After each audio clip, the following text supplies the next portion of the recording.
बुद्ध आणि त्यांचा धम्म या ग्रंथाचे वाचन. चतुर्थ खंड भाग चौथा. बुद्धांची प्रवचने.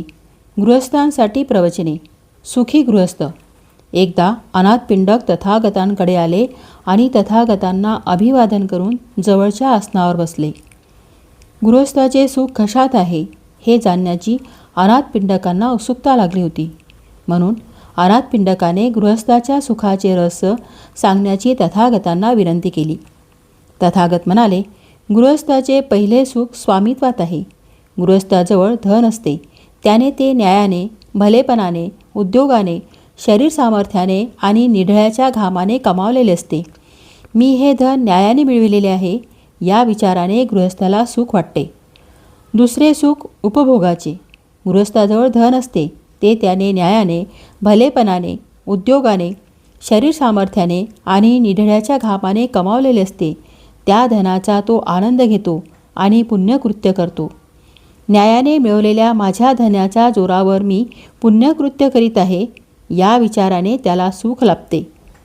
तिसरे सुख म्हणजे कर्जमुक्ती. गृहस्थ कोणाचे लहान मोठे ऋण देणे लागत नाही, त्यामुळे तो सुखी असतो.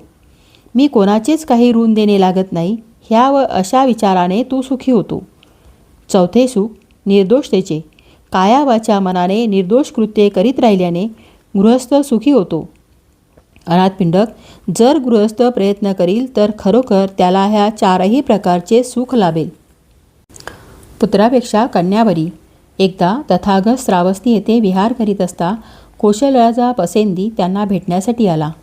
राजा तथागतांशी संभाषण करीत असता राजवाड्यातून एक दूत आला आणि राजापाशी जाऊन त्याची राणी मल्लिका प्रसूत होऊन तिला कन्या झाल्याचे त्याने वृत्त सांगितले. ते वृत्त ऐकून राजा खिन्न झालेला दिसला. तथागतांनी राजाला त्यांच्या खिन्नतेचे कारण विचारले. राजाने सांगितले की राणी मल्लिका प्रसूत होऊन कन्या झाल्याचे वाईट वृत्त नुकतेच कळले आहे. यावर परिस्थिती ओळखून तथागत म्हणाले, राजा, कन्या ही पुत्रापेक्षा अधिक चांगली निपजण्याचा संभव आहे. ती शहाणी आणि सद्गुणी कन्या पत्नी, माता अशा त्रिविध भूमिका करणारी आहे.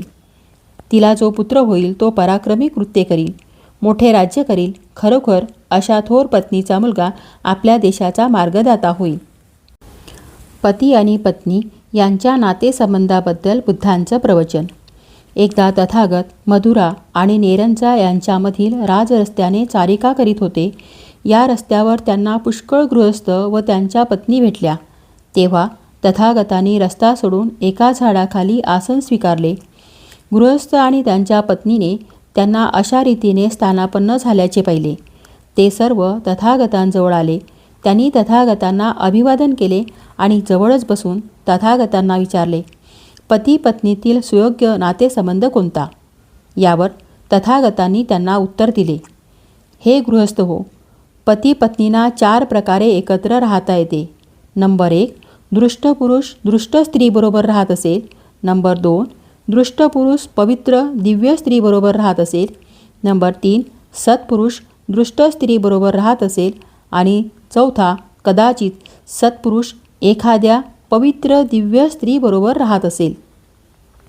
गृहस्थ हो, दृष्ट पुरुषाचे जीवन म्हणजे हत्या, चोरी, अपवित्रता, असद्भाषण, मद्यपान, दृष्ट आणि पापी वर्तणूक, मोहाविष्ट मन आणि सत्पुरुषाची निंदा याने भरलेले असते.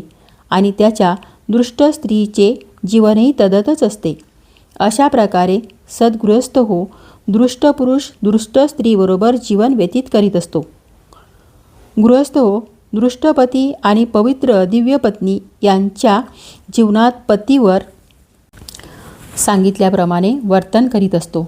परंतु पत्नी हत्या, चोरी, व्याभिचार, असत्य भाषण, मद्यपान यांच्यापासून परावृत्त असते. तिची वर्तणूक सद्गुणी आणि हितकर असते. अंतःकरण मोहाधीन नसते. ती आपल्या कौटुंबिक जीवनात सद्गुणी माणसाची निंदा करीत नाही किंवा त्यांना उद्देशून अपशब्द बोलत नाही. याप्रमाणे गृहस्थ हो, दृष्ट मनुष्य पवित्र दिव्य पत्नीसह राहत असतो. गृहस्थ हो, सज्जन आचरणशील दिव्य पुरुष आणि दृष्ट पत्नी याचे जीवन असे असते. या जीवनात पती हत्या, चोरी, व्याभिचार, असत्य भाषण, मद्यपान यापासून परावृत्त होऊन राहतो. त्याची वागणूक गुणयुक्त व हितकर असते. मोहाधीन होऊन आपल्या कौटुंबिक जीवनात तो सद्गुणी पुरुषाची कधी निंदा करीत नाही किंवा त्यांना उद्देशून अपशब्द बोलत नाही, परंतु त्याची पत्नी मात्र वर वर्णिलेल्या दुष्ट स्त्रीसारखी वागत असते. गृहस्थ हो, चौथ्या प्रकारची पती पत्नी जीवनात जणू काय पवित्र आचरणशील अशी वागतात, कारण ते दोघेही पती पत्नी हत्या, चौर्यकर्म, असत्य भाषण, व्यभिचार, मद्यपान यांचा आपल्या वर्तनाला स्पर्श होऊ देत नाहीत आणि मोहाधीन होऊन सत्पुरुषाची निंदा करीत नाहीत. म्हणून चौथ्या प्रकारचे पती पत्नी हे सुयोग्य पती पत्नी आहेत. गृहस्थ हो, पती पत्नीच्या एकत्र जीवनाचे असे 4 प्रकार आहेत.